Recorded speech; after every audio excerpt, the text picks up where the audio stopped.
Voilà, je voudrais profiter de l'occasion, puisque tu me tends la perche, mon cher Ahmed, pour présenter ce livre qui s'appelle Berbère de Sion, Oui. qui est, donc tu me le disais, tu l'as lu, et qui est interdit Oui. en Alors, Algérie. oui, oui. Je voudrais juste lire 2-3 paragraphes, si tu veux bien, parce que ça résume assez bien l'état d'esprit de la classe politique française. Parce que chez nous aussi, il faut que tu fasses une différence entre le peuple et nos dirigeants. Nos dirigeants sont à l'exact opposé du peuple français. Nous ne leur reconnaissons même plus le droit de nous représenter parce qu'on est trahi par les uns et par les autres, que ce soit la droite comme la gauche. Mais quelques lignes. Depuis longtemps déjà, on entend parler de Kabyles et d'Algériens dans les médias français, comme si cette communauté était distincte par rapport au reste de la population. Des politiques français s'évertuent à présenter le Kabyle comme une personnalité à part, dont l'identité, la culture et même les croyances seraient tout à fait compatibles avec celles des Français et avec la France en général. André Santini, député maire de la droite française, et son compère sarkozyste Claude Goasguen, qui est un député qui est mort, paix à son âme, mais celui-là disait que la seule chose qu'il regrettait dans sa vie, c'est de ne pas être né juif. Qui se font les relais des revendications berbéristes à l'Assemblée nationale française, affichent d'une manière ostentatoire leur soutien à ce peuple que l'on présente presque comme meurtri, mais aussi et surtout avec lequel la France a une affinité particulière.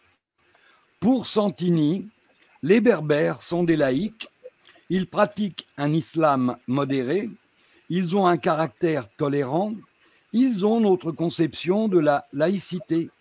Ils se regroupent sans être arrogants et ne sont pas envahissants, contrastant donc avec l'arabe qui, lui, possède une nature tout à fait différente. Ces éléments de langage-là, repris dans ce livre et qui décrit exactement le type de raisonnement que tiennent les politiciens français, n'est pas conçu par des Français, mais il est conçu par l'intelligentsia sioniste, qui est un maître d'œuvre en matière d'éléments de langage. Ce sont eux qui ont inventé les zones de non-droit et les territoires perdus de la République, que les Français reprennent sans même se demander d'où ils viennent. Oui. Donc on est dans la même exactement. logique, on essaye de préparer l'opinion publique à accepter une scission éventuelle de l'Algérie, à une scission éventuelle de la Kabylie par rapport au reste de l'Algérie. Et ce que la France refuserait pour elle-même, eh bien, elle veut l'imposer aux autres. À ce sujet, je voudrais juste rappeler, pour ceux qui ne le savent pas, c'est que le drapeau, entre guillemets, kabyle, a été réalisé en France dans les années 66 par un dénommé Jacques Bennett. Donc, le drapeau kabyle, qui n'a absolument rien à voir avec le drapeau algérien, il est récent, 66, Jacques Bennett, et c'est pas un Algérien qui a mis en place ce drapeau. Je crois que Bennett était d'origine peut-être juif, sioniste, je ne sais pas, je ne me suis pas renseignée là-dessus. Et ça a été fait à Nassau. Jacques Bennett est français. Il a travaillé avec un certain Bessaoud qui ont fait en fait l'académie berbère justement dans ces temps-là et qui ont justement travaillé sur la grande Tamazra, c'est-à-dire l'idée que en fait tout le Maghreb est berbère, donc de créer une entité berbère qui chasserait tous les Arabes, etc. Donc il y a une réécriture complète de l'histoire sur laquelle on pourra revenir un jour si on a le temps. Juste pour revenir au livre, Je l'ai pas, malheureusement, je l'ai pas. J'ai commencé à le lire, mais je l'ai pas fini. Berbère de Sion. Je sais, j'ai appris il y a 2 jours à l'ouverture du Salon du Livre d'Alger qu'il avait été interdit. Et moi, personnellement, je m'insurge par rapport à ça. Je trouve que les livres, on ne devrait pas interdire des livres, censurer des livres, à moins que ce soit des livres vraiment où il y a des choses contre la morale, etc. Bon, c'est clair. Mais autre chose, si on interdit un livre, on devrait aussi communiquer et dire pourquoi on a interdit ce livre. Alors, ça fait 2 jours que je cherche de l'information, je n'ai pas trouvé d'information. À mon avis, ce livre-là devrait être lu pour justement ouvrir un débat sur cette histoire de berbérisme, de sécessionnisme, etc. en Algérie, parce que c'est un problème qui est fondamental pour nous. Nous ne voulons pas les Berbères, et puis en plus en Algérie, il n'y a pas que des Kabyles, les Berbères sont divers, il y a les Chaouia, il y a les gens du Sud, il y a différents types disons, différentes ethnies berbères.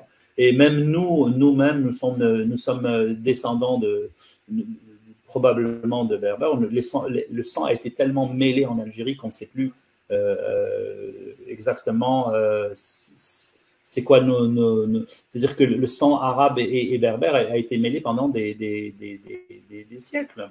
Donc, il est impensable actuellement de pouvoir opposer une ethnie par rapport à l'autre. L'Algérie s'est construite avec tous ses citoyens. Les Kabyles, les Chaouia, les Mozabites ont tous collaboré dans la même armée, ils ont fait des guerres, ils ont participé à la guerre et ils ont libéré le pays. Donc, ils devraient tous avoir leur place dans cette Algérie nouvelle qui nous réunit tous. Et moi, je suis fier d'avoir des Kabyles comme compatriotes, comme je suis fier d'avoir des Chaouia comme compatriotes ou des Touaregs. C'est un plus pour nous, c'est une richesse de l'Algérie. Alors, on veut opposer cette richesse-là avec des revendications purement politiques. Et je vous rappelle que, en fait, de toutes ces entités berbères qu'on a en Algérie, il n'y a que les Kabyles qui sont de cette mouvance sécessionniste et qui n'embarquent pas. C'est vrai qu'il y a des mouvements aussi dans d'autres régions, mais qui sont extrêmement minoritaires, très minoritaires. Alors, justement, Ahmed, il y a Majid qui demande, pouvez-vous nous donner le poids électoral du MAC au sein de la Kabylie? C'est du côté de Tizi Ouzou, hein, parce que Béjaïa, c'est une minorité. Le poids électoral du MAC. Alors, il est très difficile d'avoir des chiffres en Algérie, tout le monde doit le savoir ça, mais disons que le MAC, comme tous les mouvements qui sont violents, je rappelle qu'il y a même une frange du MAC qui a demandé à se révolter de manière violente même. Donc, il y a ils ont, dans certaines contrées, ils ont un poids qui est conséquent, mais je ne pense pas qu'en Kabylie, ils aient un poids qui pourrait, disons, influencer les gens. Le problème avec ces gens-là, c'est comme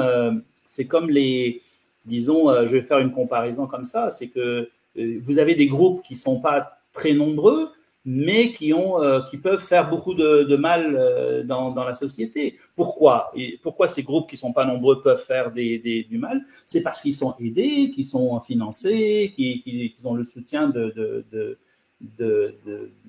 gouvernements étrangers. On le voit très bien avec le MAC, la France et Israël. Au moins ces deux-là. Il y a au moins ces deux-là. Je vous rappelle aussi que cette histoire de différenciation entre les Algériens et les Kabyles, moi je l'ai vécu ici aussi au Québec. Au Québec, il y a énormément de Kabyles Et donc, on essaye de faire, quand on présente un Algérien qui n'est pas kabyle, on dit qu'il est algérien, mais quand on présente un Algérien qui est kabyle, on dit qu'il est kabyle. Et les kabyles eux-mêmes, ils disent, ah non, moi je suis, quand on dit par exemple, je te présente un Algérien, ils disent, ah même je suis algérien, mais pas arabe. Il faut qu'il précise qu'il n'est pas arabe, comme si la connotation arabe pouvait lui nuire. Et j'ai écrit un article là-dessus il y a quelques années, que j'ai appelé grandeur et décadence de la notion d'arabité. Donc, il fut un temps où les gens voulaient paraître comme des Arabes, et maintenant on se délaisse de cette tare, entre guillemets, qui peut nous donner des… alors que les Québécois ne font pas la différence entre un Québécois et entre un Kabyle et un Algérien. Nous sommes tous Algériens et nous faisons tous partie de ce pays. Autre chose que ces gens-là cherchent à cacher.